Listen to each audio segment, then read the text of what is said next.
আশিক বেলালের গলার মধ্যে রশি বেঁধে সারা মক্কার অলি গলি দিয়ে তাকে টানা হতো। ভাই খুব মনোযোগ দিয়েন, বেলাল রাদিয়াল্লাহু আনহুর হাত পা গুলি বেঁধে বেঈমানের দলেরা মরুভূমির ভিতরে নিয়ে চিৎ করে শোয়ায়া পাথর চাপা দিয়ে চলে আসছে।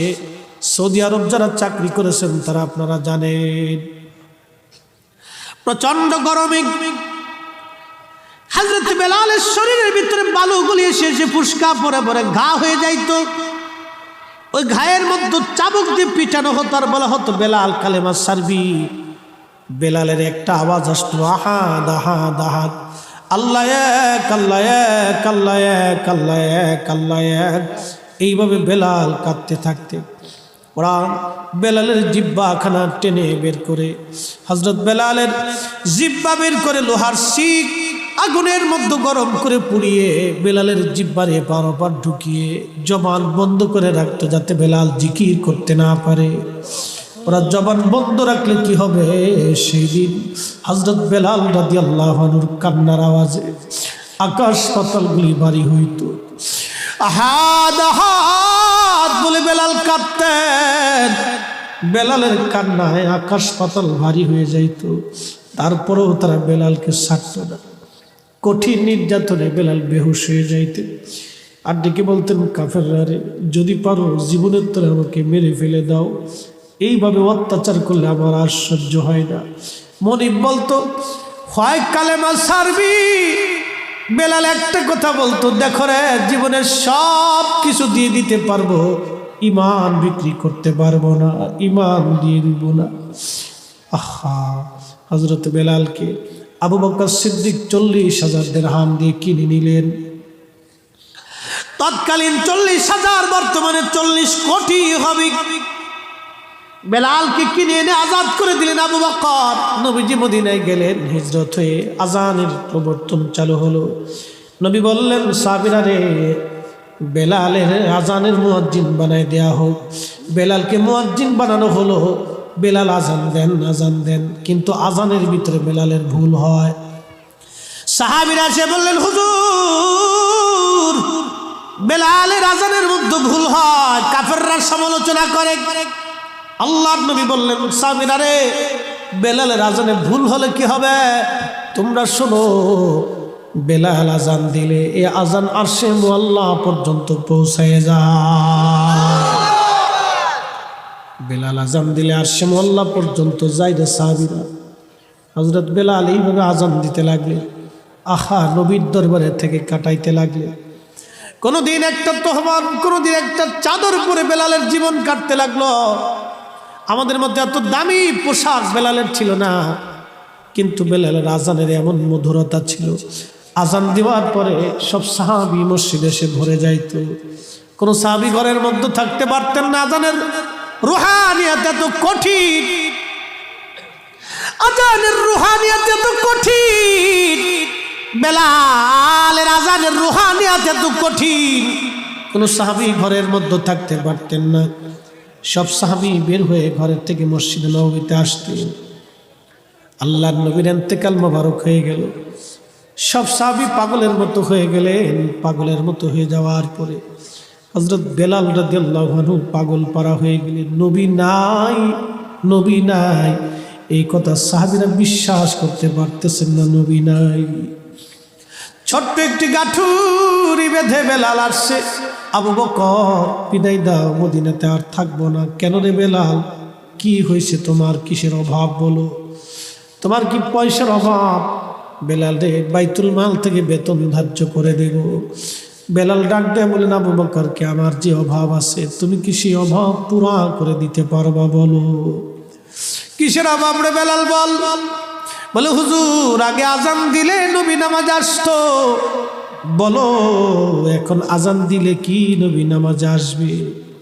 আবু বকর ডেকে বলেন, বেলাল রে, তুই কি নবীরে ভালোবাসিস? আমরা কি নবীরে ভালোবাসি না?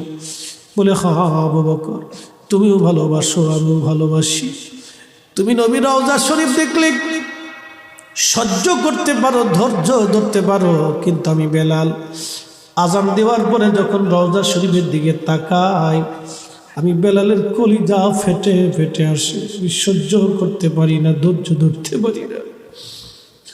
মদিনার আমি রওজার পাশে দাঁড়িয়ে দেখছি বহু হাজি রওজা শরীফের পাশে যায় সালাম দিয়ে চলে যায়, কোনো অনুভূতি নেই। আবার বহু হাজি আছে রওজা মোবারকের পাশে গেলে স্থির থাকতে পারে না, চোখ বেয়ে বেয়ে বেয়ে বেয়ে পানি এসে চোখের পানি সেরে সেরে কাঁদতে থাকে। ওই কান্না দেখে সৌদির পুলিশ আসে আর হাজিকে তাড়ায় দেয়, হাজি আল্লাহ রু আল্লাহ বেদায় আল্লাহ শির বলে বলে হাজিকে তাড়ায় দেয়। হাজির চোখের পানি ফেলে ফেলে কাঁদতে থাকে। হাজির জীবনের ইচ্ছা, হুজুর জীবনে কোনো দিন আর আসার সুযোগ আছে কিনা জানি না, আমি হাজি আসছি, আপনি নবীর কদম মোবারকে হাজিরা দিতে আসছি। হুজুর আমি আসছি। হাজি কাঁদে, হাজি কাঁদে। কোনো হাজি কাঁদে না, কিছু হাজি কাঁদতে কাঁদতে পরেশান হয়ে যায়। বেলাল বললেন, হুজুর আপনিও তো ভালোবাসেন, কিন্তু আপনি ধৈর্য ধরতে পারেন। আমি বেলাল রওজা শরীফের দিকে তাকাইলে আমার কলিজা ফেটে আসে, আমি ধৈর্য ধরতে পারি না, আমি সহ্য করতে পারি না। বিদায় দেন, আমি চলে যাব, মদিনায় থাকবো না। চলে গেলেন হযরতে বেলাল সিরিয়ার দামেস্ক। বহুদিন পরে নবীজি স্বপ্ন গেলেন, সিরিয়ার দামেস্কে দিয়ে বলতেছে, বেলাল কেমন জুলুম তুমি আমার সাথে করছো। বেলাল রে আয়, কতদিন হলো তুমি আমার জিয়ারতে আসো না রে বেলাল। বেলাল আয়, আমি নবীর জিয়ারতে আয় রে বেলাল আয়, আমি নবীর জিয়ারতে আয়। কতদিন হলো রে বেলাল তোমার কণ্ঠের আযান শুনি না, বেলাল আয় আয় আয়। একজন সাহাবী কি পরিবারে নবীকে ভালোবাসা দিলে, আমার নবীজি স্বপ্নে থেকে ডাকতে যায়, বেলাল আয়।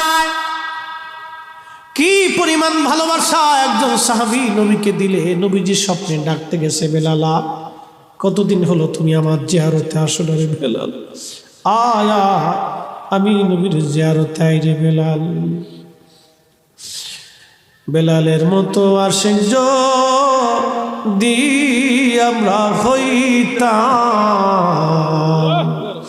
এ দুনিয়ায় নবীর দেখা পাইতাম, এ দুনিয়ায় নবীর দেখা পাইতাম। আল্লাহর নবী বলেন, মান রাআনি ফিল মানামি ফাকাদ রাআল হক। স্বপ্ন যদি তুমি আমাকে দেখো, বাস্তবে আমি নবীকে দেখছো। কারণ আমি নবী নিজে আসি, ছবি আসি না, আমি নবী নিজে আসি। বেলালকে নবী স্বপ্ন দেখলেন, আসো, কতদিন হলো তুমি আমার জিয়ারতে আসো না রে বেলাল আয় আয়, আমি নবীর জিয়ারতে আইসো রে বেলাল। সাহাবী নবীকে কি পরিমাণ ভালোবাসা দিলে। একজন সাহাবী নবীজি তাকে ডাকার জন্য গেছে, আয় কতদিন হলো আমার জিয়ারত। আমার দেশে বুকে হাত বেঁধে নামাজ পড়ে একদল, এরা বলে নবীর রওজা শরীফ জিয়ারত করার নিয়ত করা বেদাত হারাম। নবী বলতেছে, বেলাল আয় জিয়ারতে, নবী নিজে ডাকে আসো। সাহাবীকে নবী ডাকে জিয়ারতের জন্য, আসো বেলাল আয়। নবীর জিয়ারতের জন্য নবী ডাকে উম্মতকে, আর উম্মত এসে বলে বেদাত। নবী ডাকে উম্মতকে, উম্মত আসো আমার জিয়ারতে, আর উম্মত বলে বেদাত। যে উম্মত নবীর জিয়ারত করাটাকে বেদাত মনে করে, ওরে খাওয়ানোর চাইতে কুত্তা খাওয়ানোর সওয়াব বেশি। হ্যাঁ তুচ্ছ করে বলেন ঠিক কিনা?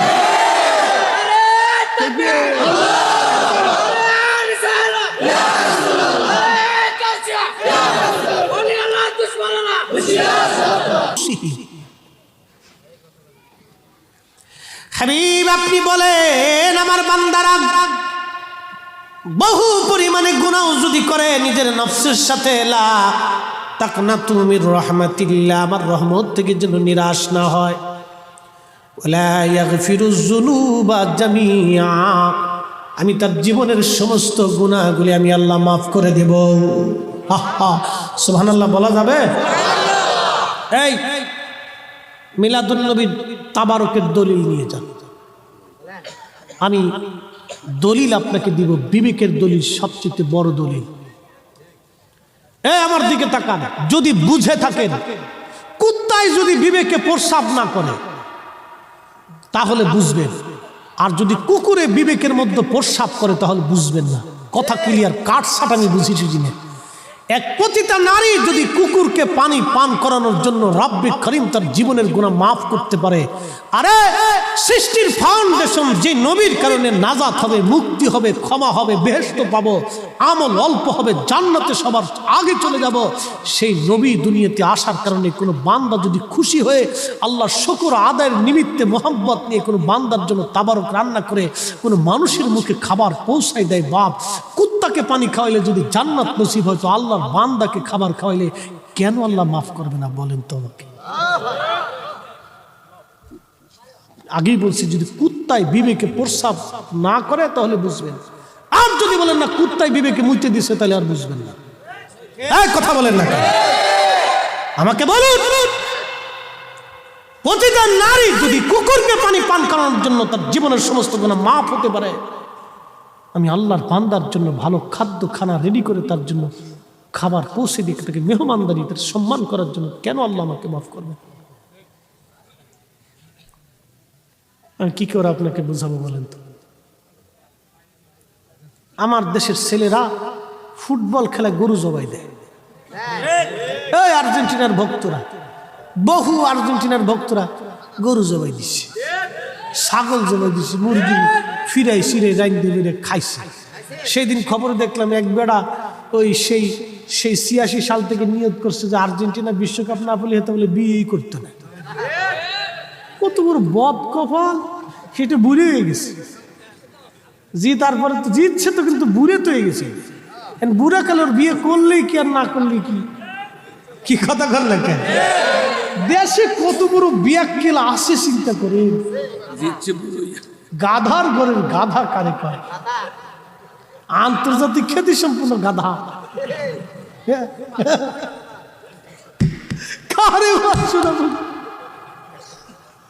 আমি দেখে খবর দিয়ে হাসতে হাসতে বাঁচিনি। পুরো গাধা জীবনে একটা গাধা দেখার শখ ছিল, তা আজকে দুনিয়ার মানুষ রূপী গাধা দেখলাম। এটা আমি হাসতে হাসতে বাঁচি, বিয়ে তো গাধা দুনিয়াতে আসিয়া করি, ও বিয়েই করবে না নিয়ত করছে। পাগলের বাচ্চা দেশে কত হয়েছে, খুব মনোযোগ দিয়ে। ও একবারে খুব গরু টরু দিয়ে জবাই করে রাইন্দে খাওয়াইতেছে। শয়তানে হাসে আর কয় হাহারি, শয়তানে হাসে আর কয় আহারি, তোরা গরুটার জীবনটাই নষ্ট করলি। শয়তানে কয়, শয়তানে হাসে আর কয় তোরা গরুটার জীবনটাই নষ্ট করলি তোরা। আচ্ছা আপনারা বলেন, নিজের একটা সমর্থক দল, আপনি খেলা দেখেন নিষেধ নেই, খেলেন এটা নিষেধ নেই, খেলার শরীর চর্চা এটা আমি নিষেধ করবো না। নিজেও বহুত, আমি ক্রিকেট জীবনে বহুত খেলছি। হ্যাঁ, আমি ক্রিকেটের এটা কি কয় ঘোড়ার ডিম ভুলে গেছে, আগের সে খেলাধুলার মুখে তো মনে নেই। না আর আমি যেমন বোলিংও পারতাম তো ব্যাটিংও পারতাম, অলরাউন্ডার ছিলাম। ঘোড়ার ডিম ভুলে গেছি, অলরাউন্ডার। তো বোলিংয়ে ফাস্ট বোলার ছিলাম। বল যখন করছি বুঝেনি তো, আমার শরীরগত দিকে তো বুঝতেছে। বল যখন করছি অনেকে বল চোখেও দেখছেন, এরকম ফাস্ট বোলার ছিলাম। ক্রিকেট খেলা খুব ফাস্ট ছিলাম, ফুটবল খেলা আমি পারতাম না তেমন, এটার প্রতি লেভেন ডিশ ছিলাম আর কি। তো যাই হোক, খেলাধুলার শরীর চর্চা করেন, খেলেন, দেখেন, নিষেধ নেই, কিন্তু আবেগপ্রবণ হওয়াটা তো খুব খারাপ জিনিস। আসক্তিটা তো খারাপ। দল জিতলে পেপসি খাবেন, আর না জিতলে এবারে গমের ট্যাবলেট খেয়ে শীতে হয়ে থাকবেন। হ্যাঁ, ঠকছে আর গমের ট্যাবলেট খেয়ে শীতে মাথায় পানি ডাইলে একবার অস্থি। কে রে এই অবস্থায় বুকে এই অবস্থা হওয়া যাবে না। আল্লাহ রসুল বলছেন আল মারউ মা মান আহাব্বা, আমাদের ভালোবাসা আল্লাহর ওলিদের সাথে থাকবে, ঠিক কিনা? ওই যে আল্লাহ বলছে মালা ইন্নী তা'লামুন, আমি যা জানি তোমরা তা জানো না, আমি যা বুঝি তোমরা তা বুঝো না। আরে ফেরেশতার সাথে, জিনের সাথে, অন্য কোনো জাতির সাথে আল্লাহর প্রেম ভালোবাসা হয় নাই। আল্লাহ ভালোবাসা এই মানব জাতির সাথে করেছেন, কারণ এই মানব জাতির ভিতরে বহু বহু অলি পৃথিবীতে জন্ম হয়েছে যারা আল্লাহর সাথে রাত্রিবেলা ভালোবাসা করতেন। ভালোবাসা করতে। আপনি যখন ঘুমান তখন আল্লাহর ওলিরা আল্লাহ আল্লাহ আল্লাহ আল্লাহ আল্লাহ আল্লাহ আল্লাহ আল্লাহ আল্লাহ আল্লাহ আল্লাহ জিকির করতেছে। হালাকু খান ইরাকের 16 লক্ষ মানুষ মেরে ফেলল। পৃথিবীর সবচেয়ে মারাত্মক ট্র্যাজেডি ছিল। 40 দিনে 16 লক্ষ মানুষ জবাই দিয়েছিল। তো মারতো, জবাই দিয়ে দিয়ে মারত। কত বাবার সামনে সন্তানকে জবাই দিয়েছে। আহা, 16 লক্ষ মানুষ ইরাকের বাগদাদে জবাই হলো। ইরাকের টাইগ্রিস দজলা নদী 40 দিন পর্যন্ত রক্তে রঞ্চিত হয়েছিল। এত পরিমাণে রক্ত মানুষের বহেছে। হালাকু খান নেশায় আসক্ত হয়ে পরবর্তী মুসলিম দেশ দখল করার জন্য আবার বের হয়ে গেলেন। রক্তের নেশা এসে গেল, খুব মারাত্মক নেশা এটা। পথ দিয়ে যাচ্ছে তো জঙ্গলের ভিতরে কিছু আল্লাহর ওলিরা বসে বসে আল্লাহ আল্লাহ আল্লাহ আল্লাহ আল্লাহ আল্লাহ আল্লাহ আল্লাহ আল্লাহ আল্লাহ আল্লাহ আল্লাহ আল্লাহ জিকির চলতেছে। তো হালাকুর সৈন্যরা বলে এরা কারা রে? যা বলতেছে তোমরা কারা? বলে আমরা সুফি। কি করো? আল্লাহ জিকির করি। খাও কি? বলে আল্লাহ যা খাওয়ায় তাই খাই। তা হালাকু বলতেছে এরা কারা? বলে এরা এই মুসলমানদের ভিতরে কি এক জাত। এরা বলে কি করে? বলে এরা কি করতেছে, ডেকে নিয়ে। তো সৈন্যরা যা বলে হালাকু ডাকে। বলে আমাদের হালাকুর কাছে কোনো প্রয়োজন নেই, হালাকুর প্রয়োজন হলে আমাদের কাছে আসতে কম। তা হালাকু কয় কত বড় পাগল রে, ইরাকের বাগদাদের 16 লক্ষ মানুষ মেরে ফেললাম, আর ওরা কয় ওদের কাছে যাইতে। আচ্ছা যাইতে, পাগল পাগল দেখে আসি। তো কাছে গেছে। যাওয়ার পরে হালাকু জিজ্ঞেস করলো তোমরা কারা? বলে মুসলমান। কি করো? আল্লাহ জিকির করি। এই জঙ্গলের মধ্যে খাও কি? বলে আল্লাহ খাও। তা হালাকু বলতেছে এ আবার কোন জাত? সে তো এটার সাথে পরিচিত, এটা আবার কোন জাত? বলতেছে তোমাদেরকে কিছু টাকা পয়সা দিয়ে যাই। বলতেছে না, প্রয়োজন নেই। হালাকুকে এর আবার কোন জাত? টাকা পয়সা দিবার চাই, নিতে চাই না। আচ্ছা সৈন্যদেরকে বলো তোর এক কাজ করো, এই 1 বক্স স্বর্ণ মুদ্রা নিয়ে আসো। তো বক্স ভরে স্বর্ণ মুদ্রা এনে বলতে সেটা তোমাদেরকে দিয়ে গেলাম। তো যিনি আল্লাহর ওলির প্রধান ছিলেন তিনি শাহাদাত আঙ্গুল দিয়ে বক্সের মধ্যে ধাক্কা দিয়ে বলেন হালাকু তুমি তো টাকা দাও নাই, স্বর্ণ দাও নাই, সবই তো মানুষের রক্ত। হাতের আঙ্গুলে ধাক্কা দেওয়ার পরে বাক্সের ভিতরে যত সোনা ছিল সব রক্তে পরিণত হয়ে গেল।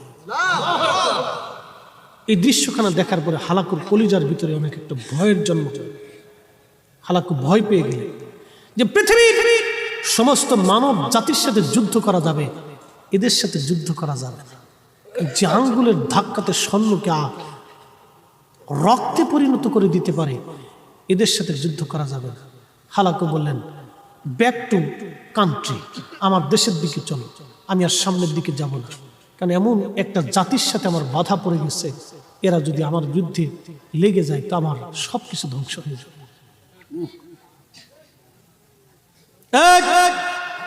এই জন্য আল্লাহ বলেন মান আদালি ওয়ালিয়ান ফাকাদ আযানতু বিল হারব, আমার ওলির সাথে দুশমনি হবে আমি আল্লাহ যুদ্ধ ঘোষণা করব। অতএব আমরা সুন্নিরা যতদিন পর্যন্ত বেঁচে থাকবো ততদিন আল্লাহর ওলিদের সাথেই থাকবো। কথা বলেন ঠিক না বেঠিক?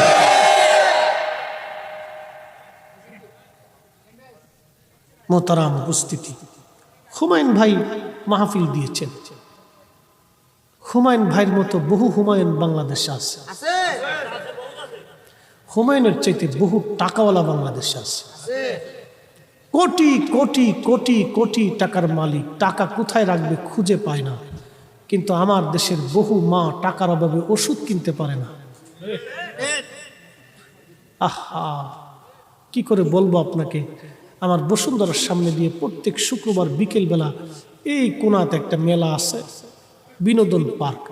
ছেলেরা মোটর সাইকেল চালিয়ে বাস যাচ্ছে, পিছনে লন্ডিস জেন্ডিস বন্ডিস সব বসায় নিয়ে যাচ্ছে। কোন মায়ের ছেলে, কোন মায়ের পুত, কোন মায়ের মা মেয়ে জানি না কিছু, অর্ধলঙ্গ হয়ে প্যান্ট শার্ট পরে মাঝে মধ্যে চিন্তা করি ইজলে না বেডি বুঝি না, ইজলে না বেডি বোঝা যায় না। তো যাচ্ছে, খুব যাচ্ছে, খুব ভু ভু ভু ভু করে ধুলা বালি উড়াই দিয়ে চলে যাচ্ছে। হ্যাঁ যাচ্ছে তো যাচ্ছে, কিন্তু এরকম বহু মানুষ তো যেতে যেতে আজকে কবরের সাথে মাটির সাথে মিশে গেছে।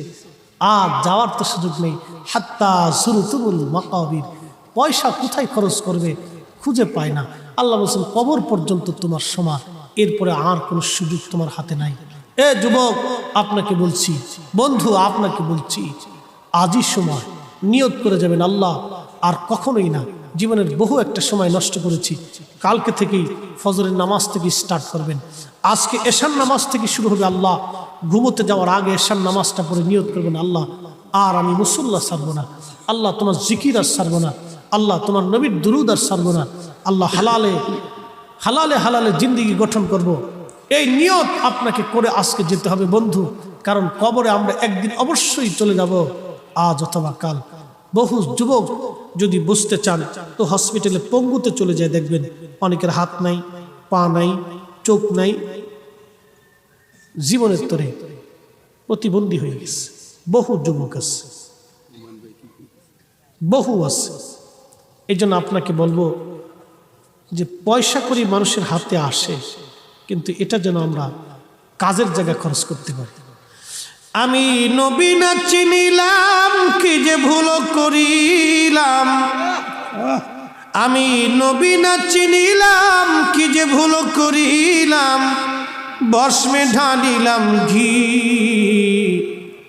মানুষ হইয়া ভবেতে আসিয়া মানুষের করিলাম কি, মানুষ হইয়া ভবেতে আসিয়া মানুষের করিলাম কি।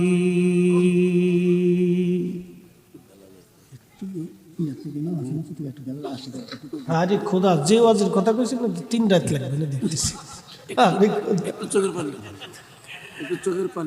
একবারে কারবালা থেকে হাসান হোসেন বেলাল রাদিয়াল্লাহু হয়ে আসতে গেছে, তারপরে তিন রাত্রে সফর করে একবারে শেষ করে গেতেছি। আজকে তারপরে ঠান্ডা হয়ে যাবে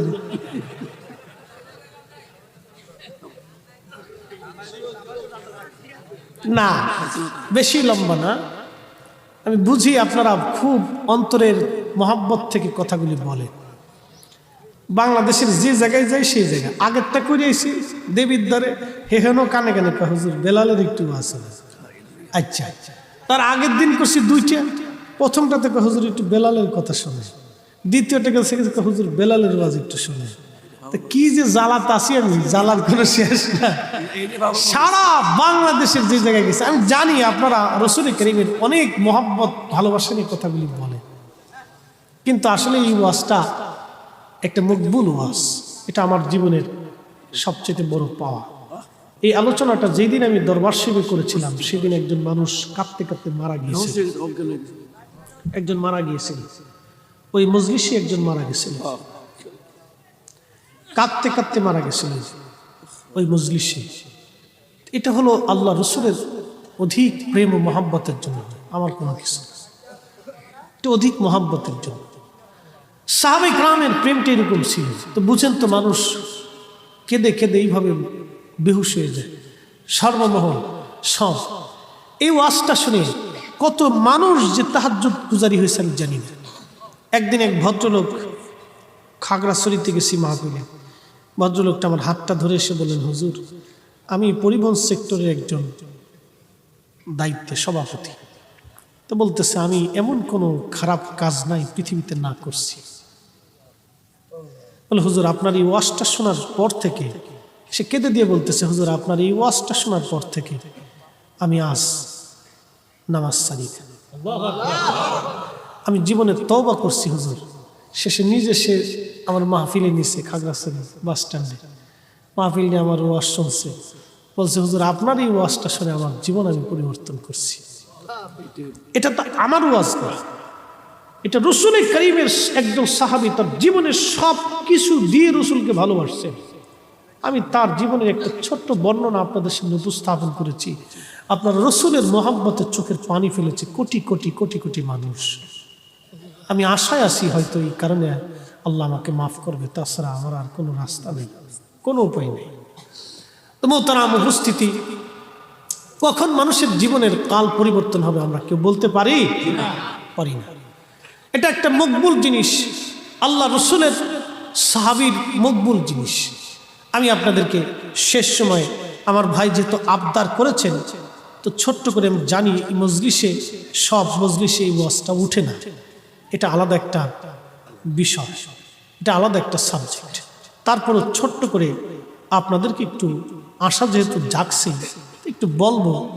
মুক্তাসার কথাটা হলো, আমরা আজকে মাহফিলে বসছি, মাহফিল শেষ হলে আমাদের জন্য তাবারুক আছে। আমার দিকে তাকান, ওদিকে তাকাইতে হবে, বাচ্চারা দুষ্টুমি করবে। এই মাহফিল শেষে আমাদের জন্য একটু তাবারুক আছে ভাই, আছে না ভাই? আছে। আপনারা মাহফিল শেষ হলে আমাকেও কিছু হাদিয়া তোহফা দিবেন, উলামা ইকরামকে সম্মান করবেন, ও তারা আমার উপস্থিতি। কিন্তু সেদিন কালেমার জন্য সাহাবা ইকরামের কত কঠিন ত্যাগ ছিল। আমি আপনাদেরকে ছোট্ট করে একটা ঘটনা সাহাবীর জীবন থেকে বলি। নবীর একজন সাহাবী ছিলেন, তার নাম খাব্বাব রাদিয়াল্লাহু আনহু। তিনি কামার ছিলেন, লোহা দিয়ে অস্ত্রপাতি বানাইতেন। তিনি কালেমা পড়ছেন, কালেমা পড়ার পরে লোকেরা এসে ওনার হাত পাগুলি বেঁধে ফেলল। বেঁধে ফেলার পরে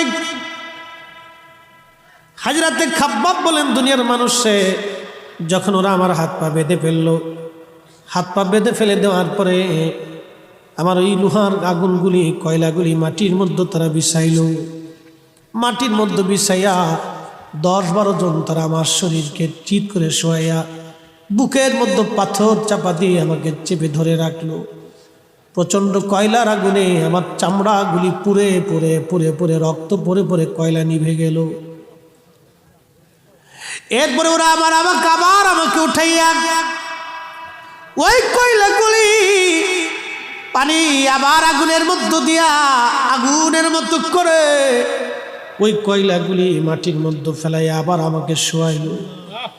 আমার গোশতগুলি পুড়ে পুড়ে পুড়ে পুড়ে চর্বি পরে পরে কয়লার আগুনগুলি নিভে গেল। আমার পিঠের গোশতগুলি উঠে উঠে চলে গেল। একটু চিন্তা করবেন কি, তৎকালীন জমানায় চিকিৎসা তো এমন ছিল না। পিঠের গোশতগুলি পচে পচে খসে পড়ে গিয়েছিল, জায়গায় জায়গায় গোশত নাই। কষ্ট হচ্ছে আপনাদের? নবীজি বলতেছে, বেলাল আসো আমার জিয়ারত, মান জারা কবরি ওয়াজাবাত লাহু শাফাআতি ইয়াউমাল কিয়ামah। আহা, এজন্য আপনাদেরকে বলি, ভালোবাসাটা দলিল দিয়ে হয় না, ভালোবাসাটা হৃদয় থেকে হয়। কথা বলেন ঠিক কিনা? আমার পীরের বহু মুরিদ আছে, অ্যাটেনশন, ওয়াজ শেষ। আমার হুজুরের বহু মুরিদ আছে যারা হুজুরের জন্য ভালো জিনিসটা আলাদা করে রাখে, আছে না ভাই? আমার আব্বাজানকে দেখতাম, আমার আব্বাজান খুব পীর ভক্ত মানুষ ছিল। পীর ভক্ত মানে নিজের পীরকে অনেক বেশি ভালোবাসতেন। শুধু তার ভালোবাসা ছিল না, আমার আব্বার জীবনের আমল ছিল, প্রত্যেক ফরজ ফজরের নামাজের পরে আব্বাজান কোরআন শরীফ তেলাওয়াত না করে কখনো বের হতেন না। ইন্তেকালের 3 দিন আগে সবার কাছ থেকে মাপ চেয়ে নিয়েছিল, দেন আদায় সব পরিশোধ করে দিয়ে তারপরে ক্ষমা টমা চেয়ে এসে আব্বাজান 3 দিন পরে মারা গেছে। সারা জীবনের ভালো একটা আমল আব্বাজানের ছিল। তো ভালো ধান আসলে হুজুরের জন্য আলাদা ধান রেখে দিতেন। গাভীর দুধ আসলে প্রথমে দুধটা বিক্রি করে টাকাটা হুজুরের জন্য রেখে দিতেন। খুব পীর ভক্ত মানুষ ছিল।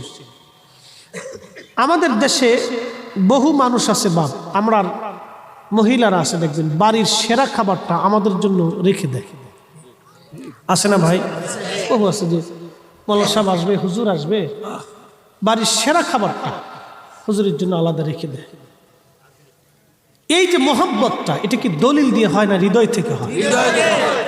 সে ইচ্ছা করলে কিন্তু খেয়ে ফেলতে পারতো, কিন্তু সে আমার জন্য রেখে দিছে, হুজুরের জন্য রেখে দিছে, কারণ হৃদয় থেকে মোহাব্বতটা, তাজিমটা আসছে। ভাই, দলিল দিয়ে তাজিম হয় না, দলিল দিয়ে হয় না, এটা হৃদয় থেকে আসতে হয়, হৃদয় থেকে আসতে হয়। একটা বাবা, একটা সন্তান তার বাবা মার পা ধুয়ে পরিষ্কার করে তারপরে মায়ের কাপড় চুপড় খেসে মার খেদমত করে। কেন? মাটা তার ছোট্ট করে তার পায়খানা পরিষ্কার করেছে, পেশাব পরিষ্কার করেছে, তার কাপড় ধুয়ে দিয়েছে, ওর মাথার থেকে পা পর্যন্ত মা ধুয়ে ধুয়ে পরিষ্কার করে গোসল করিয়ে শরীরের তেল মালিশ করে মা কাপড় পেঁচিয়ে সন্তানকে বুকের ভিতরে নিয়ে ঘুমিয়ে পড়েছে। এই মাকে খেদমত করার জন্য কোনো দলিল লাগে না, বিনা দলিলই করতে হবে। কথা বলে ঠিক কিনা? এটার জন্য দলিল লাগে না, এটার জন্য বিবেক লাগে। কি লাগে? বিবেক লাগে। এটার জন্য বিবেক লাগে। আল্লাহর ওলিরা আল্লাহর বন্ধু, তো আল্লাহর বন্ধুকে আপনি ভালোবাসবেন, সেজন্য আবার দলিল কিসে দেবেন? দলিলের তো দরকার নেই, বিনা দলিলে ভালোবাসতে হবে। ঠিক কিনা? বিনা দলিলে। একটা ঘটনা শেষ করে দিচ্ছি। আমার